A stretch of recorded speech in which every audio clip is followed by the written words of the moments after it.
Entonces, hemos creído que Dios nos amó, cómo Él entregó a Jesús por nosotros, y el hecho de tú creer y arrepentirte de tus pecados te lleva ¿a qué? A tomar una decisión de aceptar a Jesús como tu Salvador y tu Señor.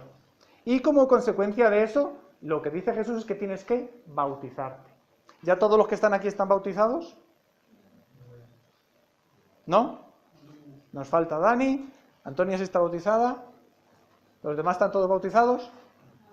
Vale, pues ahora hablamos tú y yo sobre eso porque, bueno, pues de la misma manera como creemos que Jesús es el Señor y que Él murió por nuestros pecados, de la misma manera como creemos por la fe eso, también por la fe hay que creer que hay que bautizarse. Igual que nosotros lo hacemos, por ejemplo, con un matrimonio. ¿Por qué la gente se casa? Porque queremos reconocerlo delante de Dios y delante de la sociedad. ¿Que te puedes ir a vivir con alguien y ya está? Pues vale, se puede hacer. Pero cuando tú quieres hacerlo correctamente delante de Dios y delante de la sociedad, Dios ha establecido unos métodos. Y el bautismo, por ejemplo, es ese. ¿Cómo es la oportunidad de qué? De legalizar tu fe delante de otras personas. Aparte del simbolismo que implica el bautismo, de morir y volver a nacer. Entonces no basta con creer, es necesario arrepentirse y bautizarse, que es lo que está escrito en el Nuevo Testamento. Y es algo que, bueno, pues para todos los que vayamos creciendo en la iglesia, vamos a seguir predicándolo de esta manera, ¿sí? Entonces, hemos hablado de cómo una vez que tú has recibido a Cristo en tu vida, se ha colocado el fundamento. ¿Cómo dice el versículo? ¿Quién se lo sabe de memoria? Que nadie puede poner el fundamento. Que el que está puesto, ¿el cual es? Jesucristo. ¿Dónde queda eso? Primera de Corintios 3:11. Esto es para todos los que están haciendo el curso, hay que sabérselo de memoria, si no, vas a suspender. ¿Sí? No, pero ya lo viste. Qué morro tienen, qué morro tienen. Sí. Y entonces, el fundamento está puesto por Cristo. Luego los pastores o líderes que has tenido se encargaron de colocar los pilares en el edificio. Pero cada uno tiene que ver cómo sobreedifica, cómo va a hacer el techo, las paredes, las ventanas y demás. Yo quería que viéramos lo que serían 30 características que tenemos que tener como cristianos. Es rapidito, vamos a ver que esto es muy rápido, ¿sí? Berta está asustándose, no van a dar aquí las 10, ¿sí? No, esto es rápido, ¿sí? Para ver qué es lo que debería pasar en nosotros si realmente nos hemos convertido. En la Biblia tú puedes encontrar montones de pasajes que hablan sobre el pecado, sobre cómo el cristiano puede cambiar y cómo debería cambiar, cosas que debe hacer y no debe hacer. Y este pasaje que ya hemos compartido alguna vez aquí en la iglesia es el de Efesios 4. Yo os he predicado ya 3 veces sobre Efesios 4. En un mes, 2 meses, os he predicado 3 veces o 4 ya sobre Efesios 4. Porque en Efesios 4 se narra todo lo básico para hacer iglesia. Si quieres título para la predicación sería Hacer iglesia. ¿Qué tenemos que hacer para ser iglesia, para vivir como iglesia? En la primera parte del capítulo 4 de Efesios hablaba sobre los dones, para los que han seguido, cómo es necesario que entender que Dios ha dado dones, que todos somos diferentes, pero que todos somos necesarios. Y que el objetivo es edificar el cuerpo de Cristo. Y entonces, cuando ya hemos entendido los dones, entonces empieza a hablar de cuáles deben ser las características de los cristianos que están siendo iglesia. Efesios 4:17. Si queréis buscar en vuestras Biblias, y vamos a ir leyendo poco a poco. Efesios capítulo 4:17.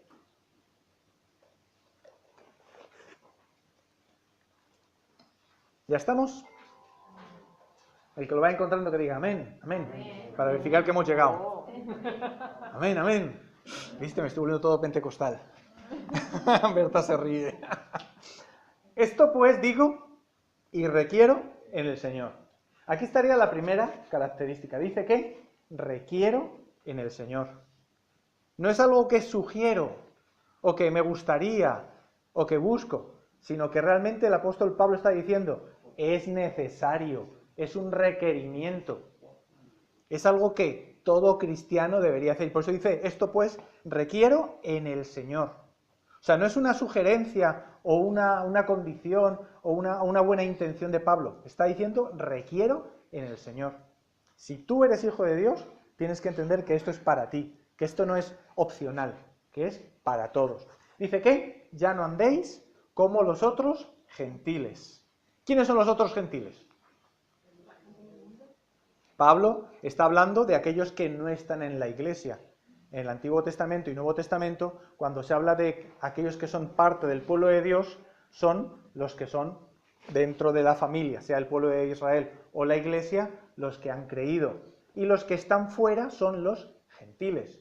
Entonces, dice que nosotros, como cristianos, no solo como cristianos, sino como hijos de Dios, ¿cómo tenemos que andar? No como los otros gentiles. Solo tienes que ver cómo se comportan los gentiles para ver si tú te puedes comportar como ellos. ¿Cómo andan los gentiles? Andan en la vanidad de su mente. ¿Qué significa vanidad de la mente? Estamos hablando de la mente, estamos hablando de pensamientos y que tienen ¿qué? La cabeza vana, la cabeza hueca. ¿Qué significa tener la cabeza hueca? ¿Te has oído hablar alguna vez? Tú eres un cabeza hueca.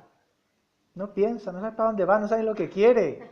Pues sí, pues vivo, pues sí estoy. Y se deja llevar para un lado y para otro, dependiendo de las corrientes. Ahora el fútbol, ahora no sé qué, ahora la política. Y se deja llevar. ¿Por qué? Porque no tiene nada en su cabeza y cualquiera le puede meter lo que sea para convencerlo. Es lo típico cuando se habla de carne de cañón. Gente que es fácil presa del populismo para poder engañarlo y manipularlo. Entonces, cuando la mente no está como tiene que estar, es una mente vacía, una mente hueca. ¿Y por qué la mente está hueca? Dice el versículo 18, teniendo, ya vamos por la cuarta, quinta. Yo no voy a llevar el orden de las 30 porque nos perderíamos, ¿no? Entonces, otra de ellas es teniendo el entendimiento entenebrecido. ¿Por qué está hueco? Porque lo que hay son tinieblas. Hay oscuridad. ¿Qué es la oscuridad? ¿Quién me dice que es la oscuridad? La falta de luz. Perfecto. Hay gente que dice, no, es que Dios es la luz. Entonces, ¿qué es la falta de Dios? ¿Qué es el mal? La falta de Dios. Si Dios es amor, Dios es paz, Dios es luz. Cuando no está Dios, hay oscuridad. Y cuando hay oscuridad, ¿qué hay? Pues tinieblas en la cabeza.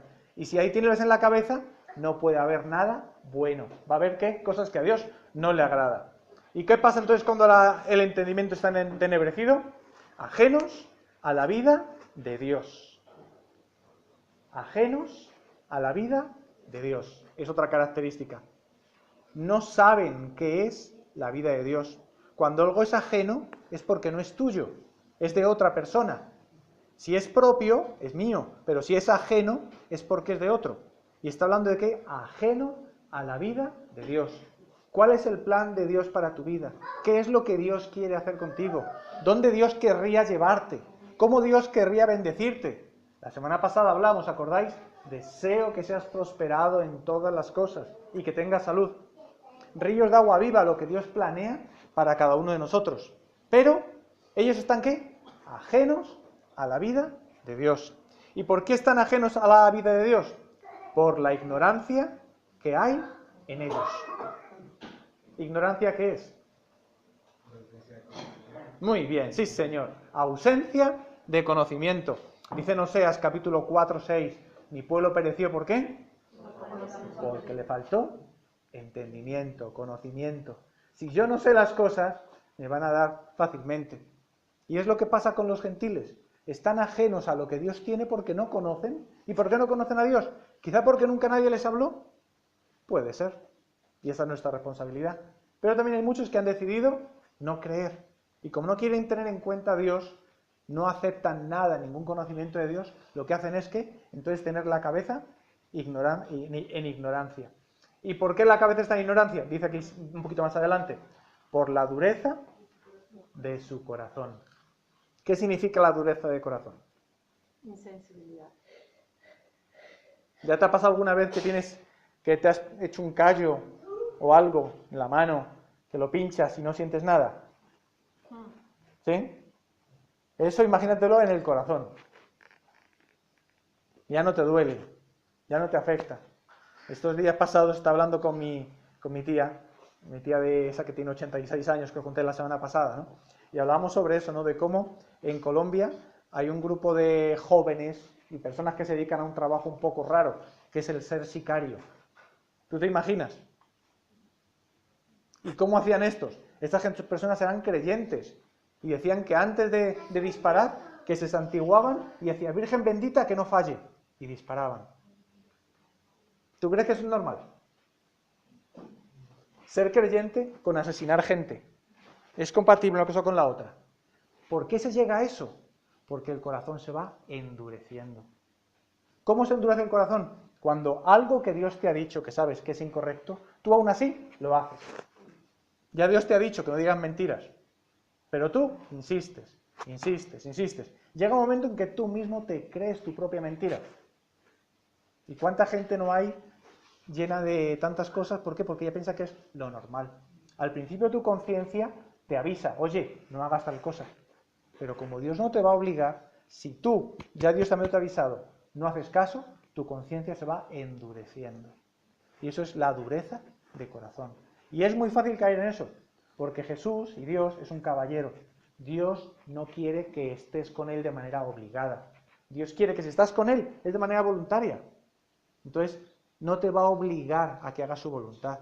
Yo hablaba con mi tía sobre eso, porque me decía que al final todos nos salvamos, que todos somos hijos de Dios. Y yo le decía, pero es que hay gente que no quiere estar con Dios. Hay gente que definitivamente dice que no quiere saber nada de Dios. ¿Cómo es posible que Dios vaya a obligarle a que se siente en la mesa con Él, con todos los que son hijos de Dios? Pues no tiene sentido. Está claro que no. ¿Por qué? Porque Dios no va a obligar a nadie a que le amen aunque no quieran. No, Dios quiere que tú voluntariamente decidas y respondas a su amor. ¿Cómo? Con amor, pero no por miedo, sino por puro amor. Entonces, la dureza de corazón, ¿cómo se pierde?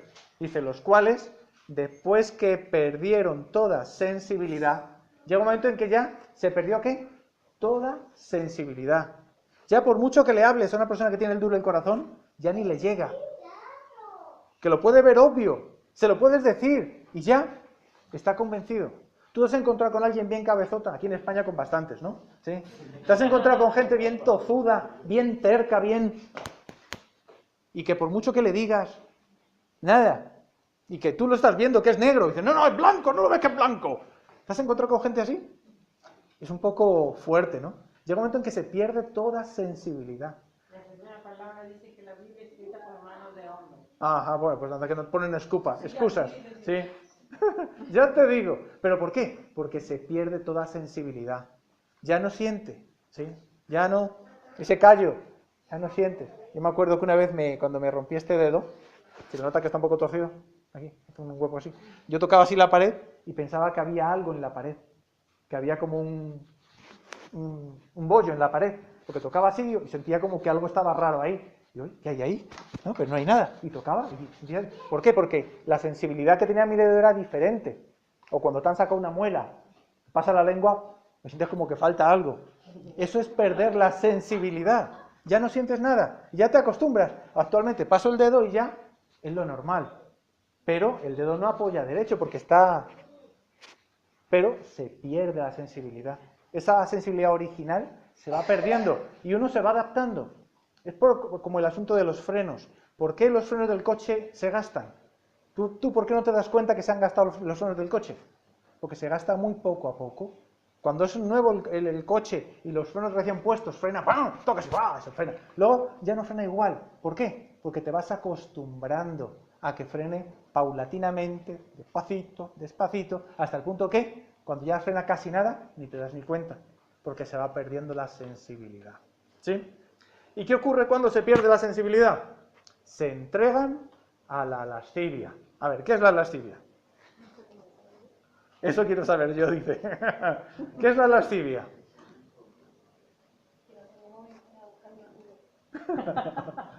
No puede preguntarle a San Google porque no tiene móvil. ¿Sí?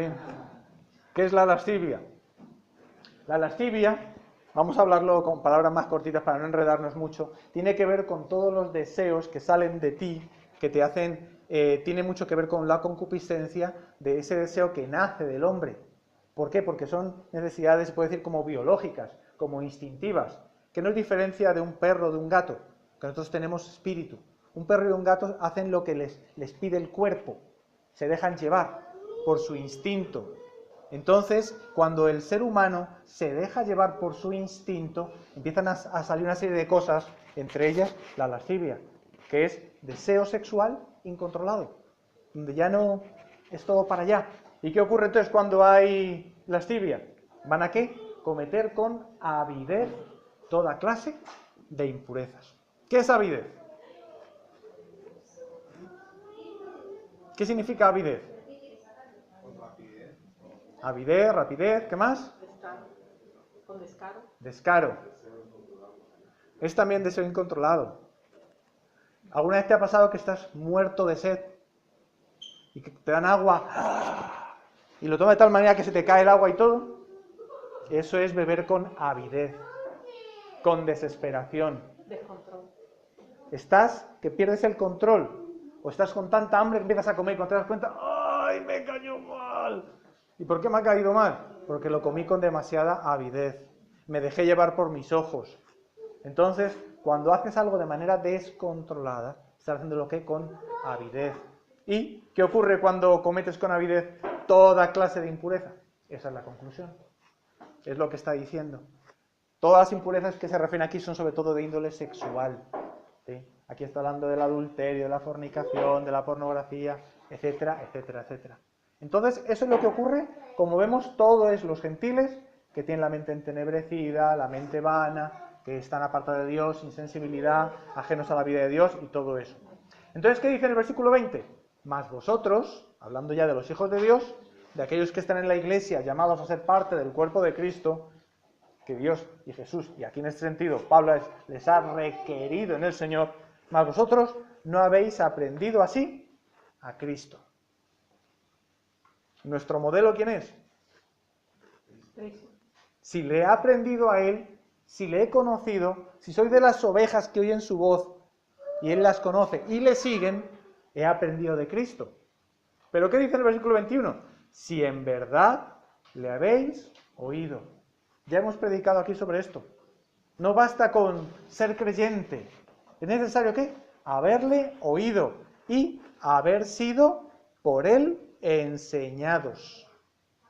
Necesitamos entender que el asunto espiritual, la vida espiritual, no es solo tener una creencia, sino que es vivirlo. Y para vivirlo necesito ¿qué? Oír. Y no solo oír, sino que haber sido enseñado por Él mismo.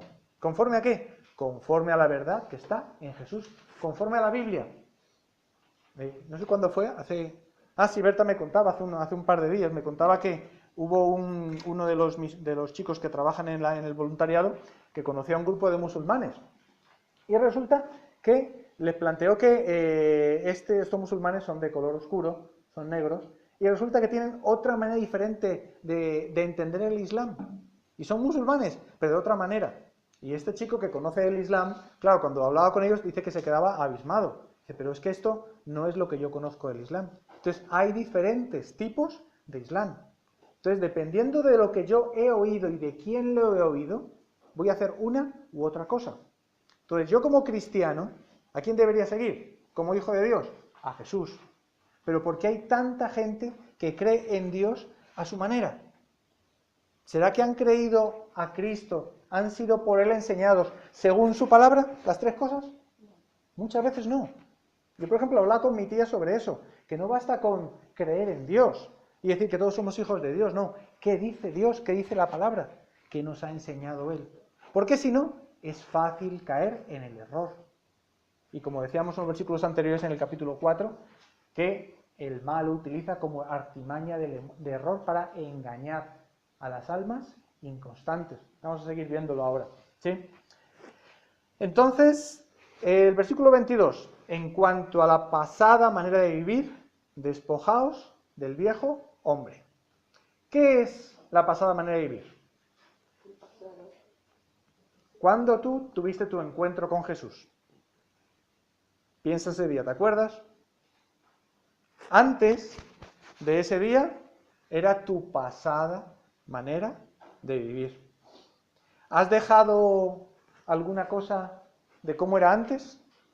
¿O sigues viviendo exactamente igual de antes de haber recibido a Cristo? Ese cambio que tú sabes que para ti es real, es lo que está hablando Pablo. Despojaos del viejo hombre. ¿Por qué? Porque está viciado conforme a deseos engañosos. Es una característica clave. Deseos engañosos. Cuando hablamos del sigue a Cristo se habla de la voluntad de Dios y la voluntad mía. Y están en conflicto, cada una tirando para un lado. Esos deseos engañosos estaban en ti antes de recibir a Cristo. Cuando tú recibes a Cristo y comienzas a seguirle y a creerle, tú comienza tu voluntad a luchar contra Él. Y esos deseos engañosos son los que te hacen creer que lo que tú quieres hacer es bueno, pero van en conflicto con la voluntad de Dios. Entonces el viejo hombre está viciado, está distraído, está adicto, no puede dejar de pensar en sus deseos.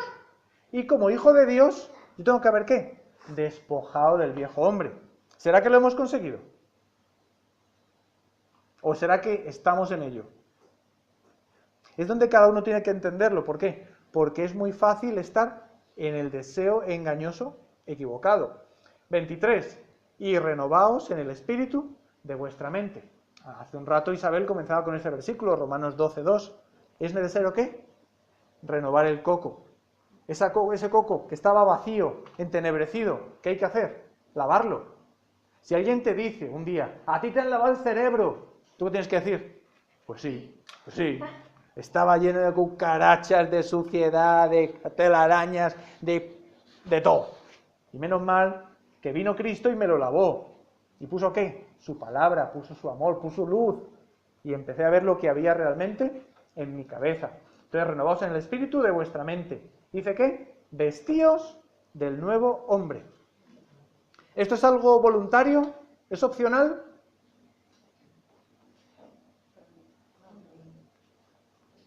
Vestíos tan imperativo. Hay que vestirse. Tú cuando sales a la calle, ¿te vistes? Es obvio, ¿no? Pues como hijo de Dios, no puedes salir a la calle como hacías antes. Tienes que vestirte antes de salir. ¿Vestirte de qué? Del nuevo hombre. ¿Y ese nuevo hombre en qué consiste? Creados según Dios en la justicia y santidad de la verdad. Conforme a la palabra. Entonces, son características que tú tienes que ir viendo. Estoy cumpliendo una, otra, porque no es fácil, pero tenemos que llegar hasta allí. Versículo 25. Por lo cual, y empieza a hablar de parte del vestido que tenemos que vestirnos como hijos de Dios, desechando la mentira. ¿Qué es desechar la mentira?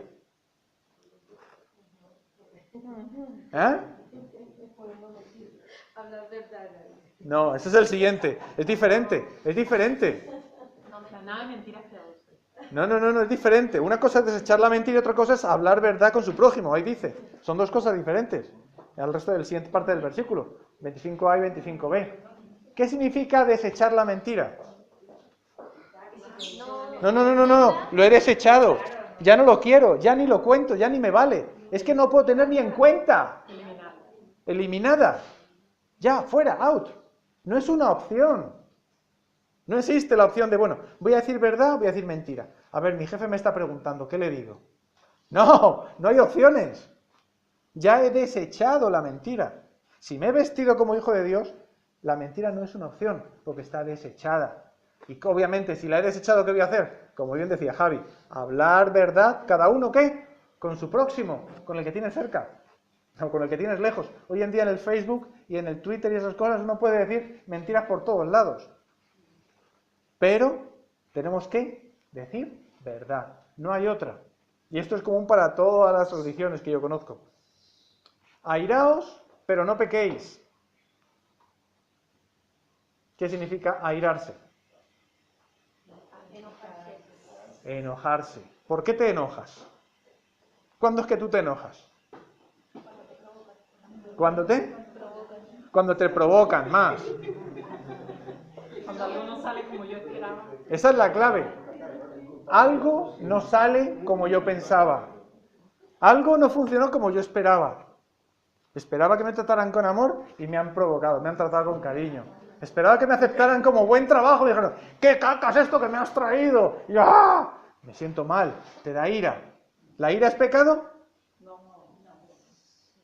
No, ¡Ah! ¿La ira es pecado? Aquí dice airaos, pero no pequéis. pero no pequéis. O sea, tenemos permiso para ir.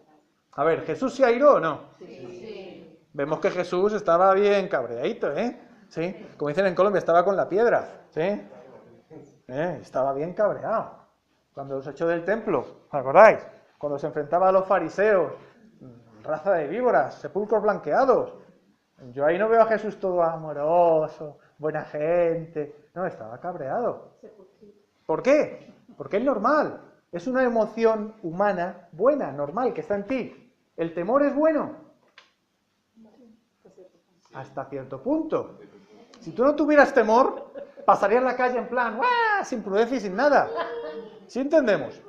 Cierto nivel de temor es prudencia. ¿Por qué? Porque Dios te la ha dado para que tú cuides, si no, acabaríamos con nuestras vidas. ¿El dolor es bueno? Si no hubiera dolor, te cortan el brazo y tú ni te enteras. Es muy bueno el dolor, hasta cierto nivel. ¿Sí vemos?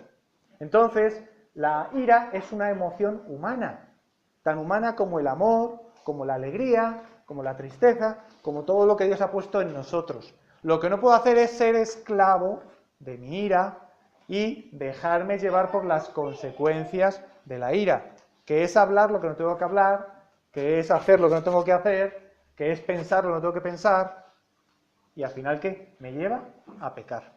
¿Sí entendemos? Porque cuando algo no sale bien, normalmente tú echas la culpa a alguien. ¿Qué estás haciendo? Ya estás pecando al culpar a otro. ¿Te acuerdas de Adán y Eva? ¿Qué es lo primero que hizo Adán cuando apareció 10 por el jardín? ¿Yo? Ha sido ella. ¿Sí? ¿Sí vemos? La mujer que me dice. No, bueno, le echó la culpa a la mujer y a Dios. Porque tú me la diste. El culpable eres tú porque tú me la diste. ¿Sí? O sea, que tiene tela, ¿no? Pero bueno, esa es otra historia. Dice que entonces, versículo 26, airaos, pero no pequéis, no se ponga el sol sobre vuestro enojo. A las 5:50. Estás enojado. Hoy el sol se pone a las 17:50, imagínate. Ya no puedes tener ira, ya estás puesto en el sol. ¿Sí? Ya has tenido que perdonar todo. Antes de que el día pase, tú deberías, ¿qué? Entregar a Dios. Tú como cristiano, cuando entiendes que Dios permite las cosas con un propósito, Dios no se equivoca. Todo está dentro del plan de Dios. Dios no me gusta para nada, pero bueno, si tú lo has permitido, permíteme aprender de eso también. Cuando tienes esa actitud, Dios comienza a darte paz y gozo y consigues perdonar. Si no lo haces, ahí está grave la cosa. Ni deis lugar al diablo. Es el problema. Cuando yo permito que el enojo, que la ira permanezca en mí, estoy permitiendo que una puerta abierta para que Satanás entre a mi vida y comience a engañarme, comience a molestar y a meter las patas. El que hurtaba, ¿qué significa hurtar? ¿Hurtar es lo mismo que robar? No. Eso dice los de los seguros de coches, ya ves. El hurto no es robo. Y tú has asegurado robo. Si tú dejaste la puerta abierta y llaves puestas, problema tuyo. El seguro no te lo cubre. Muy fuerte. No te hicieron daño. Muy fuerte. Cuando un día estaba leyendo, ¿y esto de hurto? ¿Y por qué hice hurto? ¿Y por qué no hice robo? A mí me habían contratado robo y pues, ¿y qué significa eso? Me puse a investigar, yo flipaba. Y, o sea que si ha sido culpa mía, porque yo lo dejé ahí encima, eso no es robo. Me lo quitaron porque yo lo dejé ahí. A alguien le di papaya, como dicen en Colombia, ¿no? Normal. Entonces, el que hurtaba, no necesariamente llevárselo con violencia, sino llevárselo sin ser tuyo, eso es hurtar. Entonces, no hurte más. Yo siempre he hablado con mi padre sobre eso, ¿no? Porque con la mentira, en casa era terrible, porque en casa la mentira se pagaba cara, ¿no? Nos hacía a todos pasar por en fila, ¡pasa para allá! ¡Zaca! Con una zapatilla de goma que tenía que picaba. Y era terrible, ¿no? Entonces, en casa mentiras, las justas y poquitas, ¿sí? Pero en cuanto al hurto, ya era otra historia. Porque mi padre tenía una manera muy particular de cuadrar el stock en la fábrica. Él era el encargado del almacén. Entonces al almacén le traían herramientas y cosas, y cuando le traían más de lo que tenía que hacer, ¿qué hacía mi padre? Pues para que cuadrara el stock, se lo llevaba para casa. Le digo, papá, pero esta cinta aislante que tú has traído, eso se llama robar. Yo ya era cristiano a aquella altura, ¿no? Yo quería que mi padre se convirtiera y tal. Papá, pero es que esto no es correcto porque estás hurtando, estás robando lo que no es tuyo. Decía, no, eso no es robar, eso es cuadrar el stock. A mí me han dicho que traen 20, mi jefe quiere ver que hay 20, y punto. Dice, papá, no, pero tienes que volverlo a la empresa que te lo ha traído porque se han pasado. No, es así. Entonces lo hacía con alicates, con las sierras de la sierra de esa metálica, de la sierra de... Sí, y yo siempre en casa teníamos cinta aislante y sierras y alicates. Y yo, papá, ¿para qué quieres tantos? Y ahora en mi casa mi padre no lo usa ya, ¿no? Ya está ahí en Cienpozuelos en la residencia y ya ni se acuerda de nada. ¿Sí? Y hay todo unos armarios, todos llenos de herramientas. ¿Para qué van a quedar esas herramientas? ¿Quién sabe? Pero bueno, ahí están las cosas. Entonces, en mi casa particular, lo que era el hurto era más delicado. Eso sí, pero que no se entera mi padre que había hecho alguna porque nos caneaba, ¿no? Entonces, el que hurtaba no hurte más. ¿Por qué la gente hurta? Aquí lo dice. Si no trabaje haciendo con sus manos lo que es bueno. Es más fácil no trabajar y llevármelo de gratis que trabajar. Entonces, esa es la mejor disculpa. Ah, no, es que como no hay trabajo tengo que hurtar. Trabajo hay. Otra cosa es que quieras trabajar en un trabajo que es desagradable, donde te pueden explotar y demás. Pero, ¿qué dice aquí? No hurtes, sino que trabaja haciendo con tus manos lo que es bueno, para que tenga que compartir con el que padece necesidad. Imagínate cómo lo plantea. ¿Yo para qué trabajo? Para compartir con el que tiene necesidad. ¿Qué mentalidad tan diferente a la nuestra hoy en día, ¿no? La sociedad en la que estamos tan egoísta, cada uno para lo suyo, intentando proteger y asegurar lo suyo, pero no es que tengo para poder compartir, sino para aprovecharme. Y qué fuerte que es algo que es tan terrible, que cuando hablamos de los deseos engañosos, estamos hablando antes, es una de las cosas que deberíamos. Yo estoy dejándome engañar por el deseo engañoso del temor al futuro, de que mañana no voy a tener y tengo que retener. Es muy fuerte. 29. Ninguna palabra corrompida salga de vuestra boca. ¿Cuáles son las palabras corrompidas? Los tacos, las palabrotas. Tacos, no los mexicanos. Tacos, palabrotas, ¿sí? Palabras que sabes que no son edificantes y que son groseras. Y que la gente cuando está con un poquito de alcohol se le suele soltar la lengua y empieza a decirlos de manera... ¡guau! ¿Sí? Y aquí en España, yo sobre todo he visto colombianos que se escandalizaban cuando veían a los españoles blasfemar, flipaban. ¿Sí? ¡Oh, es que ha dicho me cago en tal! ¡Oh! Alucinaban. ¿Sí? Y aquí es tan normal. Qué terrible, ¿no? Ninguna palabra corrompida salga de vuestra boca, sino la que sea buena para la necesaria edificación. ¿Cómo tú edificas a los hermanos que están cerca de ti? ¿Cómo les ayudas? ¿Cómo les permites que crezcan cuando hay palabra buena? Si tú en vez de palabras buenas a tus compañeros, personas que están cerca de ti, andas todo el día con palabras ásperas, con palabras terribles, ¿qué crea? Mal ambiente. Pero si tú hablas palabras buenas, palabras suaves, va a haber edificación.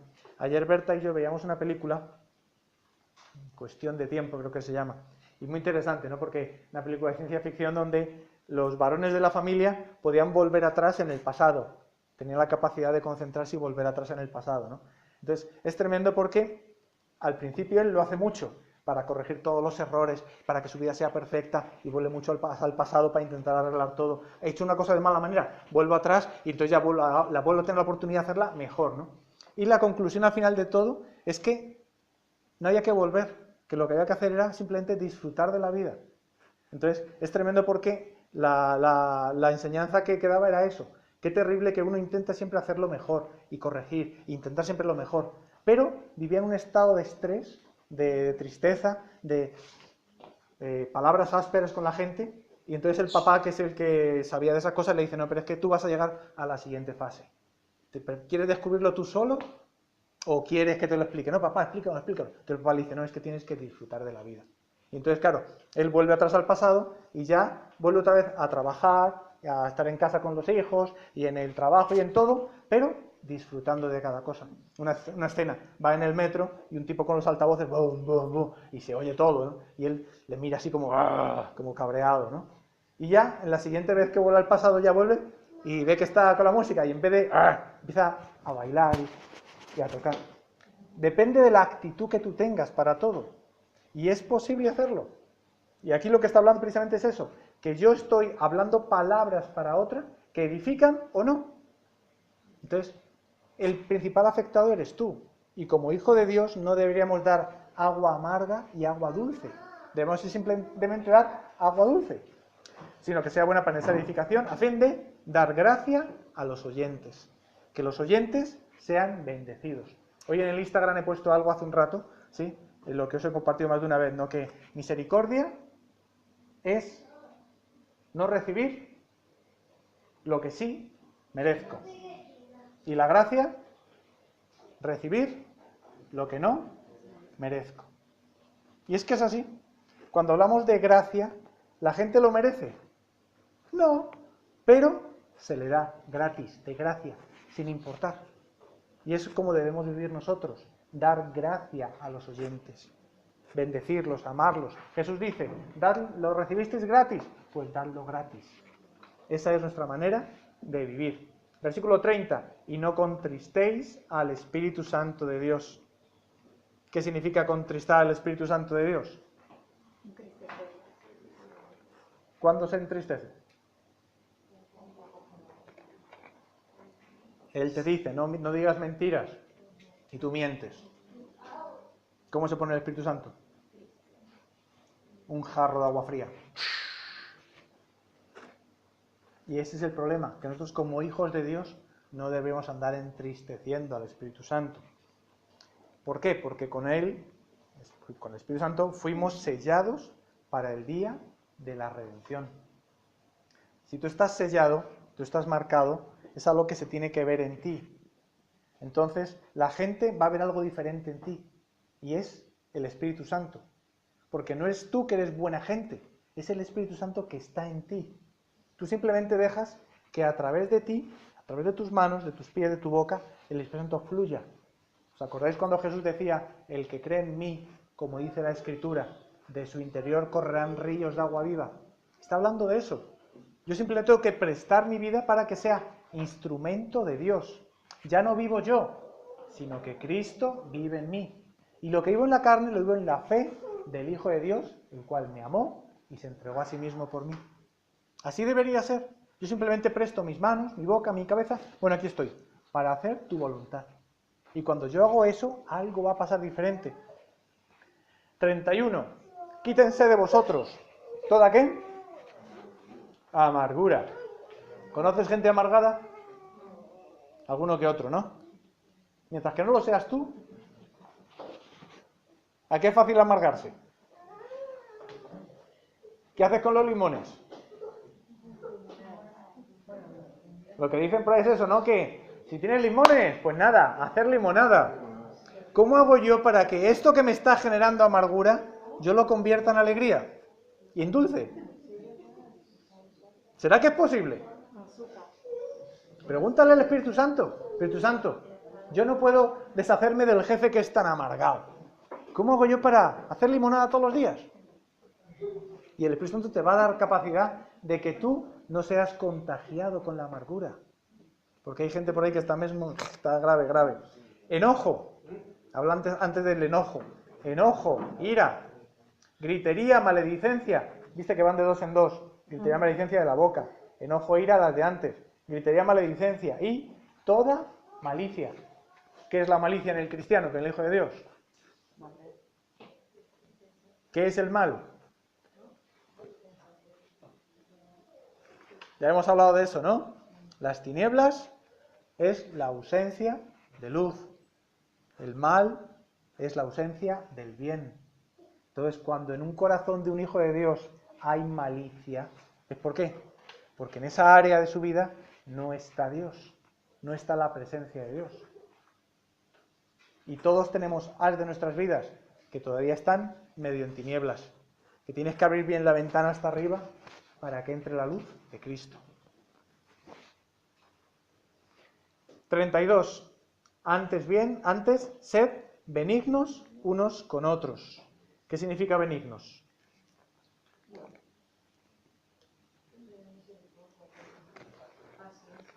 Misericordioso viene detrás. Si está quitando la malicia, ¿qué viene? La bondad, la benignidad, ser caballeroso. Y además que esto tiene que ver con el Espíritu Santo, es el fruto del Espíritu, ¿os acordáis? Dawkins se las sabe porque las tiene en la casa, ¿no? Amor, gozo, paz, paciencia, benignidad, bondad, fe, mansedumbre, templanza. Eso es fruto del Espíritu Santo. No es algo que tú tienes que desarrollar en tu vida. Es algo que cuando tú te rindes a hacer la voluntad de Dios, el Espíritu Santo lo va a hacer a través de ti. Tú siempre tienes que rendirte y dejar que Él lo haga en ti. Eso es tomar tu cruz todos los días. Cuando te niegas a lo que tú quieres, a lo que a ti te da la gana, a tus deseos, a tu voluntad, a los deseos engañosos y decides hacer la voluntad de Dios. Y esa es la clave. Cuando tú tomas tu cruz cada día, eres discípulo y comienzas a seguirle. Antes, sed benignos unos con otros, misericordiosos. ¿Qué decíamos que es la misericordia? No hacer, no recibir lo que sí se merece. Merece juicio, merece castigo, merece que yo le diga de todo. ¡Guau! Pero la misericordia es, aunque lo merece, no se lo voy a dar. En vez de regañarle, insultarle, le voy a bendecir. Eso es lo que Dios hace con nosotros. Perdonándoos unos a otros. ¿Qué significa perdonar unos a otros? ¿Sí lo hacemos? Esa es la parte más complicada. Porque el problema es que si tú no perdonas, tú no vas a ser perdonado. Y cuando tú te arrepientes de tus pecados, sientes como que el Espíritu Santo todavía sigue triste. Y aunque tú pides perdón, sigue triste. ¿Por qué? Porque no ha habido un perdón de corazón. Así como Cristo nos perdonó a nosotros. Si has contado todos, ahí hay 30. ¿Son 30? Mira, los he contado. Perfecto. Yo no los tenía enumerados porque me iba a perder. Entonces, hazte el examen. ¿Qué tal estoy yo? Tanto lo que era la antigua manera de vivir, características que no debería tener, como de las que debería tener. ¿Qué tal estoy? ¿Estoy haciendo iglesia? ¿Estoy en la sintonía correcta? ¿Estoy edificando el cuerpo de Cristo? ¿O estoy en un sucedáneo que no tiene nada que ver con lo que Dios quiere que haga? Aquí vemos muy claramente lo que Dios quiere para nosotros. Estamos en una sociedad muy, muy egoísta, muy individualista, cada uno por su lado. Ya también os contaba, ¿no? Aquella ilustración, voy a ver si la encuentro para ponerla en el Instagram también. Estoy más moderno yo. Me he vuelto de Instagram, la gente dice, ¡burro con el Instagram! Sí, está el periodista haciendo la entrevista a alguien en la calle y está lloviendo. Y el periodista con el paraguas puesto y haciendo la entrevista así, ¿no? Qué triste, ¿no? Que haciéndome un favor para la entrevista y yo sequito y el otro mojándose. Esta es la sociedad que tenemos hoy en día, donde cada uno va a lo suyo, donde cada uno piensa en lo que a mí me afecta y no está pensando en cómo ayudar a los demás, ¿no? Entonces, en este aislamiento en el que vivimos, cada uno a su bola, en esta vida saturada, es muy difícil que esos deseos engañosos no estén contaminándome. ¿Cómo hago yo para que no me contamine estos deseos engañosos? Es estar pegadito a la palabra de Dios. Que mi mente no esté vacía y llena de tinieblas, sino renovada y llena de la palabra de Dios. ¿Sí? ¿Os acordáis que hicimos lo de la jarra, no? Ya tenemos la vida llena de cosas, ¿sí? Pero aún así, como decía Fernando, siempre hay tiempo, siempre hay sitio para que entre el Espíritu Santo. Si el agua cabe hasta el final. Y eso sí. ¿Por qué? Porque el Espíritu Santo entra si tú le dejas entrar. Y va a traer limpieza. Vamos a terminar en Proverbios capítulo 1. A terminar con la Biblia por ahí. Proverbios capítulo 1, versículo 30 al 33.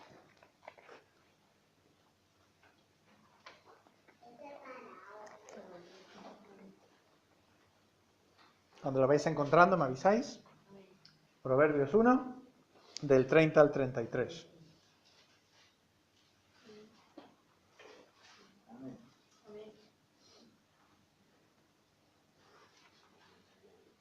¿La tienes, Camilo? Proverbios 1, 30 al 33.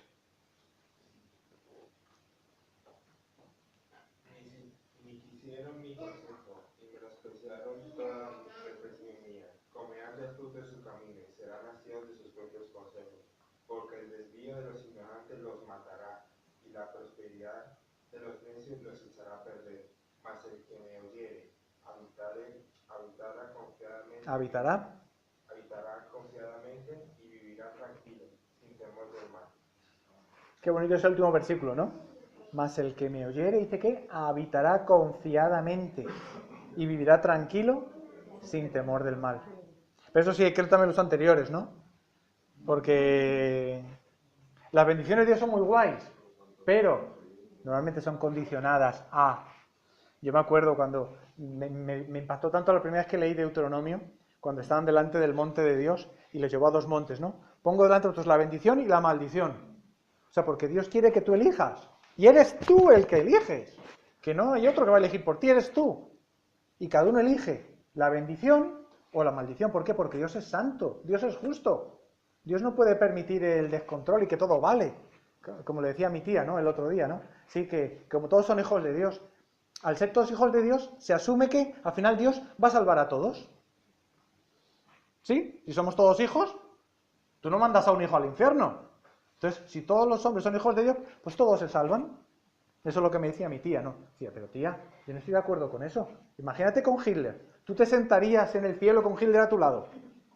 Y mi tía decía, no, pero es que yo no sé si él se salvó o no. Y hombre, ahí tienes razón, porque yo no sé si en el último momento de su vida se arrepintió. Pero a mí me da como que no sé. Me da que no sé. Quizá me equivoco, ojalá me equivocara, ¿no? Ojalá me equivocara, pero me extraña. Porque Jesús dijo que por sus frutos los conoceréis. Y toda la historia enseña que hasta el último momento él estaba bien a lo que estaba. Pero bueno, vamos a suponer que no se salvó.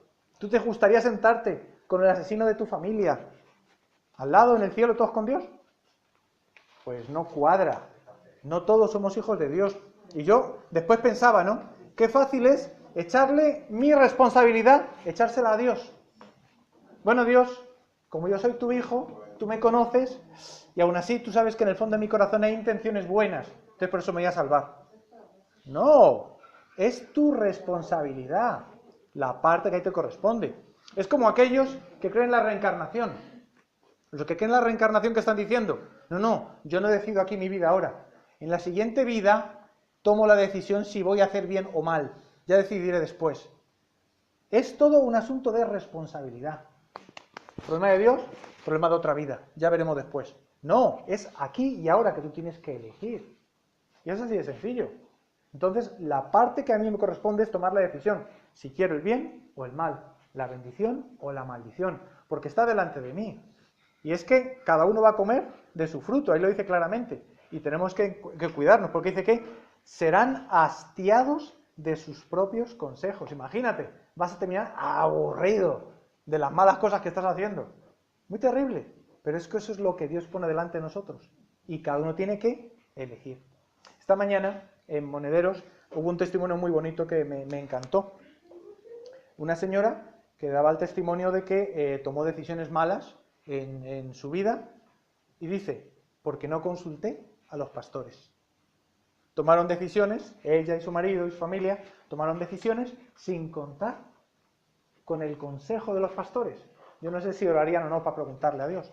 El caso es pues que cometieron errores, y errores graves y fuertes. Pero bueno, la misericordia de Dios a pesar de todo está ahí, ¿no? Pero me encantó lo que decía, ¿no? Que no pedimos consejo a los pastores. Si tú crees en Dios y tú ves que hay un área de tu vida donde tú no consigues encontrar respuesta, ¿qué hace Dios? En el cuerpo de Cristo coloca diferentes personas para ayudarte. Pero no vayas a pedir consejo al que sabes que te va a aconsejar algo fuera de la palabra de Dios. Vete a pedirle consejo a alguien de quien tú te fíes, en quien tú creas y que sepas que está bien puesto en la palabra de Dios. ¿Por qué? Porque te va a dar un consejo conforme a la palabra de Dios. Entonces me encantaba eso de que ella pedía perdón públicamente y entendía que el error había sido eso, hacerlo a su manera. Es algo que yo estoy insistiendo una y otra vez. Cuando hacemos esta lista de 30 características, seguro que todas no las consigues. Y lo peor de todo es que cuando tú no lo consigues, te sientes hasta mal contigo mismo. Y mucha gente hasta dice, no, yo no puedo tener discípulos porque todavía tengo tal pecado y tal problema. Entonces, tienes que pedir ayuda. O te vas a quedar así toda la vida. Tienes que decir, oye, que no consigo. Y que Dios te coloque a alguien delante de ti, que pueden ser los pastores o cualquier persona que tú sepas que es de Dios, para que te ayude. Que eso es lo que es el mentoreo, eso es lo que es el discipulado. El curso de Sigue a Cristo no deja de ser una disculpa para tú conocer a alguien, para abrir tu corazón con alguien, para que te ayuden, para tú ponerte a disposición de alguien. Cuando tú estás dando el curso de Sigue a Cristo a alguien, ¿qué estás haciendo? Enseñándole las cosas básicas de la Biblia. ¿Para qué? Para que si tiene alguna duda, te pregunte. No para tú ser su jefe, sino para ayudarle, porque Dios nos ha puesto aquí a ser benignos unos con otros y misericordiosos. Ese es el objetivo de ser iglesia. No es cada uno por su lado. No es que yo recibo mi creencia y luego me voy a mi casa. No, todos los días debería vivir así. Y tenemos que ser la iglesia que Dios quiere que seamos. Os hablaba el otro día de cómo Pablo estaba mentoreado por Bernabé. Un día quizá dedicamos más tiempo a estudiar el tema. Pero es tan bonito entender cómo Dios no nos deja solos. Dios siempre pone gente cerca. Tanto para que tú seas bendecido como para bendecir a otros. Si no, Dios nos habría hecho como islas, todos, cada uno por su lado. Pero yo me acuerdo cuando estudiaba, era pequeñito, que somos seres gregarios. ¿Qué es el ser humano? Es un ser gregario, ¿no? Que le gusta estar con otros, que no está en plan llanero solitario, que le gusta estar con otros. El hombre no es bueno que el hombre esté solo. ¿Por qué? Porque Dios lo colocó en el ADN de él. Va a buscar a otros. Y es ahí donde tenemos que entender que la familia espiritual, donde Dios nos ha puesto, donde tenemos que vivir y protegernos y cuidarnos. Cuando yo decido dar mi vida por mis hermanos, es lo que Cristo hizo. ¿Tú estás dispuesto a dar 1 hora, 2 horas, 3 horas por tus hermanos? Eso es lo que Jesús nos reclama. Eres tú el que decide si lo quieres hacer o no. Dios no te va a obligar. Pero yo te digo que cuando uno decide obedecer a Dios, te va a ir muy bien. Y cuando comienzas a salir de ti para darte a otros, te va a ir genial. Porque la vida, la felicidad, no está tanto en recibir, sino en dar. Esa es mi experiencia después de los años que llevo de cristiano. Que la conclusión es esa. No ser servido, sino servir. Y la verdadera felicidad es cuando te olvidas de ti y te das a otros. Y tus pequeños problemas se quedan tan pequeñitos cuando te olvidas de ti y comienzas a dar a otros. Así de sencillo. Comienza por lo que hemos hablado estos días pasados. ¿Qué 2 personas yo podría conocer para enseñarles, para llevarles a que conozcan a Cristo? ¿Qué 2 personas por las que yo puedo comenzar a orar? ¿A quién puedo amar? ¿A quién puedo ayudar? ¿Cómo puedo empezar a ser benigno con otros? A ser misericordioso con otros. Cuando me lo planteo, el Espíritu Santo va a colocar delante de ti 1, 2, 3, 4 personas así. Si tú lo quieres hacer. Si en tu corazón está la decisión. Vamos a orar. Espíritu Santo, hoy pedimos que seas tú mismo hablando a cada corazón. Tu palabra es clara cuando nos dice cuáles son los requisitos de aquellos que se llaman hijos de Dios y que quieren ser parte de una iglesia. Pero la lista es grande y muchas veces muy difícil de cumplir cuando lo miramos humanamente. Hoy por esto quiero pedir, Espíritu Santo, que nos hagas entender que la vida cristiana es imposible vivirla, a no ser que vivamos llenos y controlados por ti, Espíritu Santo. Y el Espíritu Santo viene como un regalo para ti, solo cuando hay fe, cuando hay arrepentimiento y cuando te has bautizado. Y el Espíritu Santo viene como un regalo de Dios para ti, para que experimentes todo lo que Dios tiene para ti, la vida abundante. Gracias, Dios, por todo lo que tú quieres hoy darnos. Te pido que entendamos, Señor, cómo solos no podemos hacer nada. En primer lugar, separados de ti, nada podemos hacer, porque tú eres nuestra fuente, y fuera de ti no hay nada, no podemos recibir nada fuera de ti. Y después, en las partes donde tú no quieres responder, ¿es por qué? Porque has puesto hombres y mujeres para que sean solución para otros. Yo te doy gracias, Dios, porque siempre en tus planes estuvo el ser humano. Porque tú podías haberlo hecho todo sin necesidad de meternos en este paseo. Pero definitivamente eres tú el que quieres que nosotros nos ayudemos unos a otros. Porque tú quieres que estemos juntos y que seamos uno. así como Jesús decía, yo y el Padre uno somos. Si todo lo pudiéramos recibir de ti, sin necesidad de tener una iglesia o tener hermanos, viviríamos cada uno por nuestro lado. Pero tú nos colocas en comunidades para aprender a depender unos de los otros, para aprender a ser uno. Y esa es la oración de Jesús, que seamos uno. Permítenos entender, Dios, qué es lo que tú quieres hacer en este tiempo con nosotros. Porque anhelamos ser respuesta para esta sociedad que tanto te necesita. Cuando hablamos del aborto o del acogimiento familiar, solo entendemos que este mundo tiene muchas necesidades. Cuando vemos todo lo que está pasando en el mundo, vemos que hay tanto que se puede hacer. ¿Y cuántas veces la iglesia tuya, que debería estar haciendo algo diferente, está encerrada, haciendo cosas que no debería hacer? Hoy te pido, Dios, que nos hagas sensibles a las necesidades que vemos a nuestro alrededor, que nos permita estar en la sintonía correcta para hacer lo que a ti te agrada y para que cumplamos tu propósito. Gracias, Dios, porque tú estás aquí con nosotros y nos llevarás de la mano derecha, porque tú prometiste que donde tú estuvieses íbamos a estar siempre contigo.